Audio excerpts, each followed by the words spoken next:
Welcome back. Thank you for joining us. Today with us we have Tanya McGimsey. She's with our email chat group for customer service. And you're actually with us today because you'd like to share a story with us. And I'm just not going to do much more of an introduction. I'm just going to let you go ahead and take it away. Okay. Well, Bernice approached me one day, asked me about doing an interview.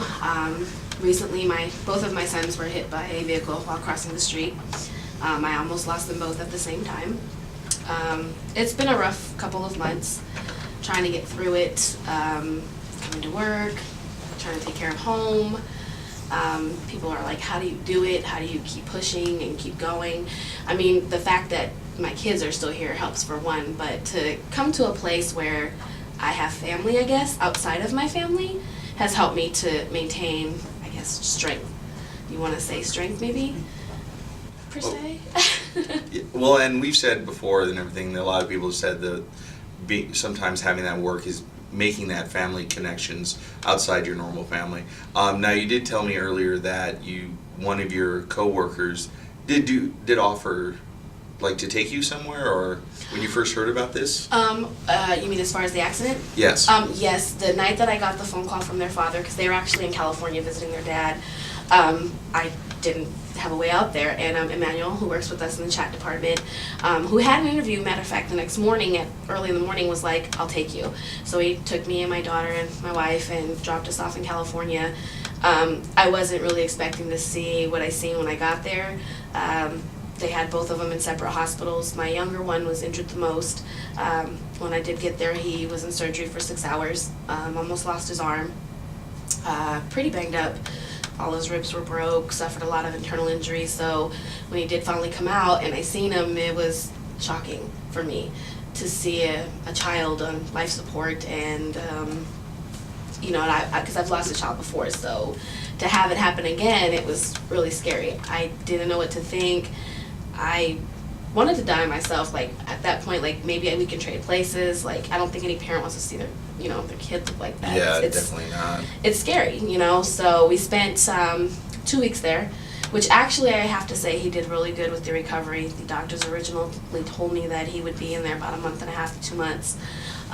He did it in 14 days. He spent 8 days intubated in ICU, and then the next several days he was in acute care. I'm just thankful to still have him.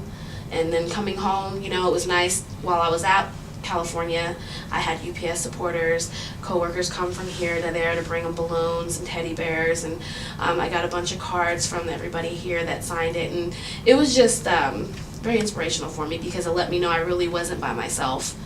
Even though I kind of felt by myself, I wasn't dealing with it alone. I had another set of family that was with me and praying for me and just as strong as I was. So I think that's what keeps me going every day. It's like when I'm ready to fall, I come into work and people can tell, because I'm usually the, hey, and when I'm not that, they're like, what's the matter? And I'm just like, nothing. And they just, you can do this. It's okay. You got us here. We're going to get through this. It's like, that's a good feeling. I've worked a couple of jobs before, and I don't think I've ever had a connection like I've had with people here. Now, you also told me that while you were in California, an organization called the Ronald McDonald House did help you with some housing? They were awesome. The moment we got there, probably 2 hours after my son was into surgery, they sent a representative over. They paid for our hotel while we stayed there. They paid for our food. They just were a big help, because I didn't know what we were going to do. I didn't, have a car. I didn't have nowhere to go. I was unfamiliar with the place where we were at, and I told my wife, well, it looks like we'll be staying a month in the hospital with him. So they gave us a really nice hotel, and it was like every day, just let us know if you need another day, and they paid for everything. So I was really grateful for that too. Yeah, and for those who are watching and not familiar with the Ronald McDonald House, they do a lot of things like that. They help the families of children or injured folks with hotel rooms or just housing and the food, just like you said. And you mentioned that you were hoping to be able to somehow pay them back. Yes, I'd like to do like a fundraiser for them. I mean, I know we give all the time, but just for me, because I feel like as a UPSer, I feel like they really just went above and beyond. They do for everyone, but it just meant a lot to me that, they did that, and it was like, wow, because honestly, I didn't know where we were going to sleep. When we left Nevada, I left with the clothes on my back. That was it. Nothing more. People out there helped us with clothes. I remember to say I met a cab driver who was so nice. He would not take my money. He took us everywhere we needed to go. He would call me, hey, you need a ride? Hey, are the kids getting out? Do they need a ride to the hotel? He even offered to bring us back home. So it was just like, it just seemed like good things came out of a bad situation. So now we're just trying to get back to recovery. Well, that's good. Yeah, and we just definitely want to help as much as we can with that, helping you out, just the moral support, and anything else we can. And to make it easier on you, because I know you said you wanted to do a fundraiser, I got in touch with our local United Way reps here, Jay Hadfield, Ed McKay, Sylvia Bias, and basically we've arranged to actually do a fundraiser walk at the end of August, where we're going to go around, collect funds, and all the proceeds from this walk we are going to actually donate to the Ronald McDonald House. That's awesome. Okay, in your name and actually in the name of a couple other UPSers here in Las Vegas who actually also were helped out by the Ronald McDonald group. So I just wanted to let you know No, that. that's awesome. So- Thank you. That's awesome. I appreciate it. I mean, I wish I could give more, but it's just the thought of what they did. It was just like, I got to do something. I want to come to work and be like, hey guys, we need to do something. They came like a team to help me. I want to be able to do the same for them.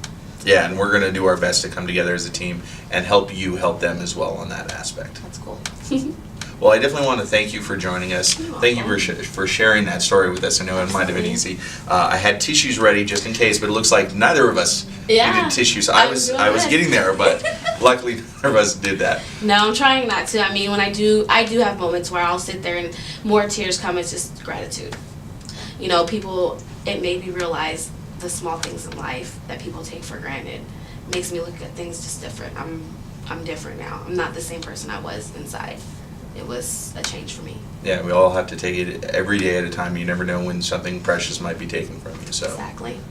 all right. So thank you, Tanya, You're for welcome. joining us again. So that's the end of our interview for today. We're going to go ahead and take a short break, and later on we're going to have the WTF, What's That Food segment, and more Gaming with Mama B. Stay tuned.